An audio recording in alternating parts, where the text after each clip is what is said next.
Hello दोस्तों, तो SSC GD गागर में सागर जो कि हम लोग इंडियन इकोनॉमी आज से स्टार्ट करेंगे। और हम लोग इससे पहले ज्योग्राफी कंप्लीट कर चुके हैं, उससे पहले हिस्ट्री कंप्लीट कर चुके हैं और हिंदी भी कंप्लीट हो चुका है। तो सबका प्लेलिस्ट बना हुआ है, जिसको भी देखना है आप लोग प्लेलिस्ट विजिट करके आप लोग यहाँ पे प्लेलिस्ट में देख सकते हैं।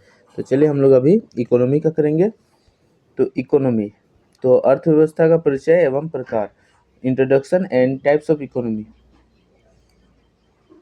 तो अर्थशास्त्र इकोनॉमिक्स शब्द की उत्पत्ति ग्रीक शब्द जो कि इकोनोमिया से हुई है, और जिसका शाब्दिक अर्थ है घरेलू प्रबंधन।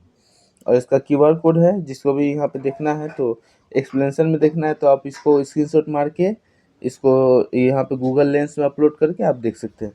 तो घरेलू प्रबंधन, तो जिसका शाब्दिक अर्थ है घरेलू प्रबंधन।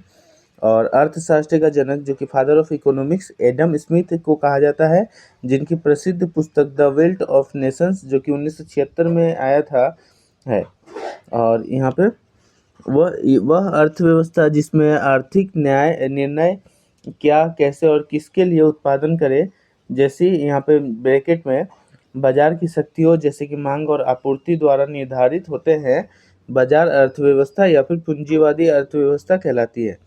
और हस्तक्षेप का सिद्धांत जो कि लेसेज फेयर का संबंध पूंजीवाद अर्थव्यवस्था से है। और अर्थव्यवस्था का वर्गीकरण कैसा होता है तो वो देख लेते हैं, जो कि स्वामित्व के आधार पर देख लेते हैं। तो पूंजीवादी अर्थव्यवस्था जिसको कैपिटलिस्ट इकोनॉमी कहते हैं, इसमें उत्पादन के साधनों पर निजी स्वामित्व होता है और मुख्य उद्देश्य जो कि लाभ कमाना होता है, उदाहरण जैसे अमेरिका और ब्रिटेन। तो पूंजीवादी अर्थव्यवस्था जो कि कैपिटलिस्ट इकोनॉमी, इसमें उत्पादन के साधनों पर निजी स्वामित्व होता है और मुख्य उद्देश्य जो कि लाभ कमाना होता है, जैसे उदाहरण अमेरिका और ब्रिटेन। सोशलिस्ट इकोनॉमी जिसको, इसमें संसाधनों पर सरकार या फिर राज्य का नियंत्रण होता है और उद्देश्य इसका क्या होता है तो उद्देश्य इसका सामूहिक कल्याण होता है। उदाहरण जैसे पूर्व सोवियत संघ और उत्तर कोरिया। सोशलिस्ट इकोनॉमी, इसमें संसाधनों पर सरकार या फिर राज्य का नियंत्रण होता है और उद्देश्य सामूहिक कल्याण होता है, उदाहरण जैसे कि पूर्व सोवियत एसोसिएशन या फिर संघ और उत्तर कोरिया। मिश्रित अर्थव्यवस्था जिसको मिक्स्ड इकोनॉमी कहते हैं, इसमें सार्वजनिक, सरकारी और निजी क्षेत्र का सह अस्तित्व होता है। भारत के जो कि 1948 की औद्योगिक नीति में मिश्रित अर्थव्यवस्था को अपनाया गया था। और अर्थव्यवस्था के विभिन्न क्षेत्र देख लेते हैं। अर्थव्यवस्था की विभिन्न क्षेत्र, तो प्राथमिक क्षेत्र जिसको प्राइमरी सेक्टर भी कहते हैं, वह क्षेत्र जहां प्राकृतिक संसाधनों का सीधा उपयोग किया जाता है। जैसे देखिए, प्राथमिक क्षेत्र जिसे प्राइमरी सेक्टर कहते हैं, वह क्षेत्र जहां प्राकृतिक संसाधनों का सीधा उपयोग किया जाता है। तो प्रमुख उदाहरण जैसे कि कृषि हो गया, वानिकी हो गया जो कि फॉरेस्ट्री, और मत्स्य पालन जो कि मछली पालन जो कि फिशिंग, और खनन यानी कि जो माइनिंग एवं उत्खनन। ठीक है, तो ये सब यहाँ पे जो भी प्राकृतिक से चीज़ें जुड़ी हुई हैं तो वो प्राइमरी सेक्टर होती है। जैसे कि भारतीय अर्थव्यवस्था में इसे कृषि एवं संबंध क्षेत्र जो कि एग्रीकल्चर एंड एलाइड सेक्टर भी कहा जाता है।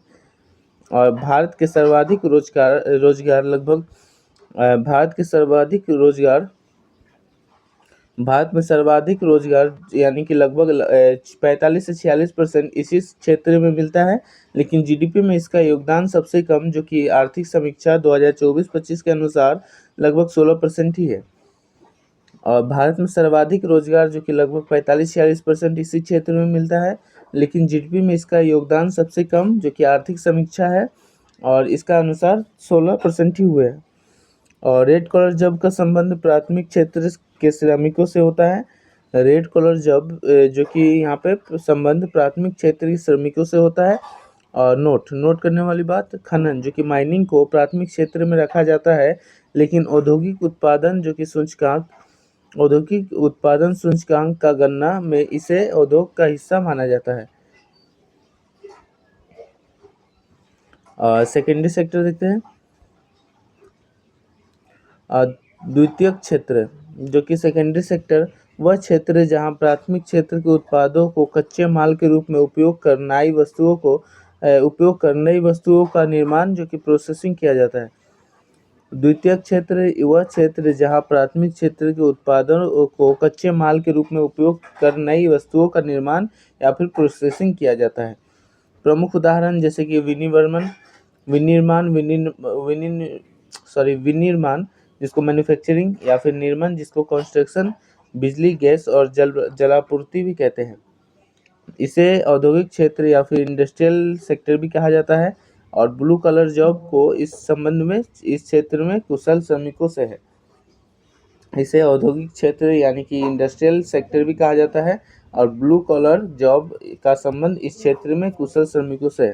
तृतीयक क्षेत्र यानी कि टर्शियरी सेक्टर, यह क्षेत्र वस्तुओं का उत्पादन नहीं करता है बल्कि प्राथमिक और द्वितीयक क्षेत्रों का विकास में सेवाओं जो कि सर्विस प्रदान करता है। मतलब किसी भी सेवा या फिर सर्विसेज हो वो सब तृतीयक क्षेत्र में आएंगे। प्रमुख उदाहरण जैसे कि परिवहन, संचार, बैंकिंग, बीमा, व्यापार, भंडारण, लोक प्रशासन और रक्षा, ये सब तृतीय क्षेत्र में आएंगे। इसे सेवा क्षेत्र या फिर सर्विस सेक्टर भी कहा जाता है। व्हाइट कलर जॉब, जो कि व्हाइट कलर जॉब का संबंध इस क्षेत्र के उच्च कुशल पेशेवरों से है। अब भारत के सकल मूल्यवर्धन जीवीए में सेवा क्षेत्र का सर्वाधिक योगदान आर्थिक जो कि आर्थिक समीक्षा 2024-25 के अनुसार लगभग 55.3% है। उसके बाद चतुर्थक क्षेत्र जो कि यह तृतीय क्षेत्र का ही एक उन्नत रूप है जो ज्ञान और मतलब नॉलेज और सूचना पर आधारित है। प्रमुख उदाहरण जो कि सूचना प्रौद्योगिकी यानी कि आईटी और अनुसंधान या फिर विकास यहाँ पे सांख्यिकी, software developers, mutual fund manager, ये सब चतुर्थक के क्षेत्र में आते हैं। इस क्षेत्र को ज्ञान क्षेत्र या फिर नॉलेज सेक्टर भी कहा जाता है। इसमें उन गतिविधियों को शामिल किया जाता है जहां विशेषीकृत ज्ञान और तकनीकी कौशल की आवश्यकता होती है। क्वेश्चन नंबर यहाँ पे पंचम क्षेत्र या फिर क्वीनरी सेक्टर, यह अर्थव्यवस्था का सर्वोच्च स्तर है जहां उच्चतम स्तर की नीति निर्माण का कार्य होता है। जैसे कि प्रमुख उदाहरण सरकार के शीर्ष अधिकारी जैसे कि नौकरशाही यानी कि ब्यूरोक्रेट्स, कंपनियों के सीईओ, वैज्ञानिक, कानून सलाहकार, ये सब क्वीनरी सेक्टर में आते हैं। इस क्षेत्र से जुड़े पेशेवरों को गोल्ड कॉलर प्रोफेशनल्स कहा जाता है। यह क्षेत्र संख्या में बहुत छोटा है लेकिन अर्थव्यवस्था को दिशा तय करने में इसका प्रभाव सबसे अधिक होता है। और यहाँ पे देखिए, तो हम लोग यहाँ पे कंप्लीट कर चुके हैं ये सब जो कि इम्पोर्टेंट चीज़ें हैं और इससे क्वेश्चन भी बनते हैं हमेशा। और हम लोग यहाँ पे इकोनॉमिक शास्त्र से शुरू करेंगे और इसका बाद हम लोग ये करेंगे विश्व संदर्भ में भारतीय अर्थव्यवस्था। तो फिर मिलता है अगली वीडियो में। जय हिंद।